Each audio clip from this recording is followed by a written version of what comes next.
Hola, bienvenidos a esta serie de entrevistas de France 24, que uno de los principales efectos de la pandemia de COVID-19 tiene que ver con los interrogantes que dejan acerca del mundo en el que vamos a vivir, y precisamente una de esas preguntas que se nos plantea es cómo va a continuar la vida de los adultos mayores después del confinamiento.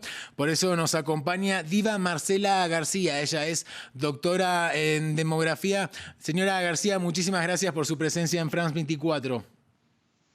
Muchas gracias a ustedes por la invitación. Buenos días para todos.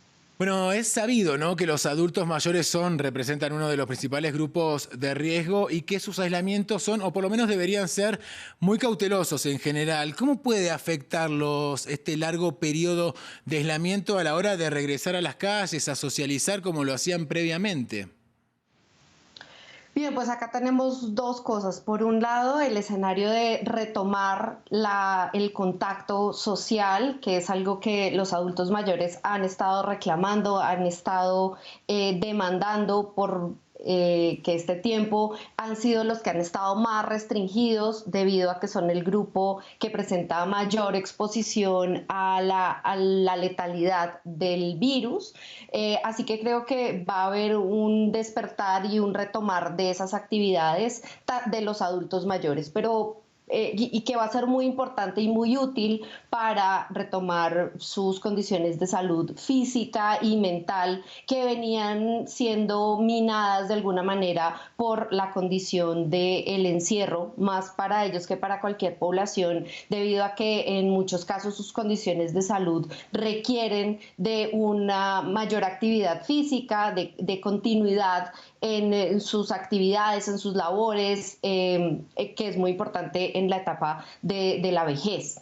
Pero por otro lado, tenemos además el hecho de que no solo ellos van a salir, sino con todos los cuidados que se han venido recomendando, sino que además las personas con las que conviven también van a salir de sus casas. Y ahí es donde tenemos además un elemento de riesgo adicional, dado que la etapa de esta nueva a la que nos enfrentamos no implica que no existe más el virus, sino que por el contrario, el virus sigue allí y las personas que están más expuestas a contagiarse, pues son aquellas que van a estar desarrollando trabajos de alta exposición y que en América Latina tenemos una cultura de alta convivencia intergeneracional, lo que hace que esos adultos mayores pues vayan a estar, continúen expuestos, aunque su salida al mundo sea muy transitoria o sea muy Paulatina. cuidada. Pues eso no quiere decir que vayan a estar Claro. totalmente aislados de ese riesgo de exposición al COVID. Exacto. Ahora, hay adultos mayores que manifiestan sentirse de alguna manera estigmatizados, señalados, hasta infantilizados. Ha escuchado a muchos decir. ¿Considera usted que esto puede afectarlos en sus vínculos cuando comiencen una nueva etapa?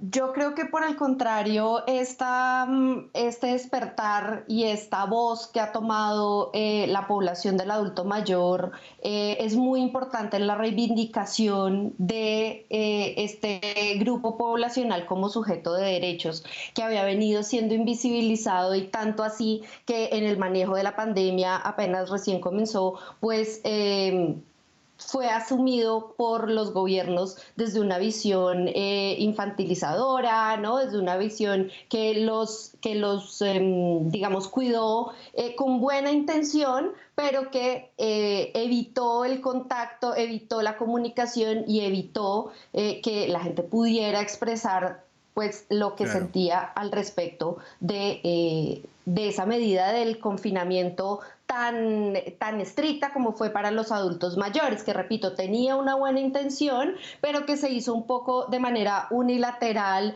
y que se mantuvo durante mucho tiempo, y el Sí. lenguaje mismo a partir del que se emitieron estas recomendaciones, pues por supuesto que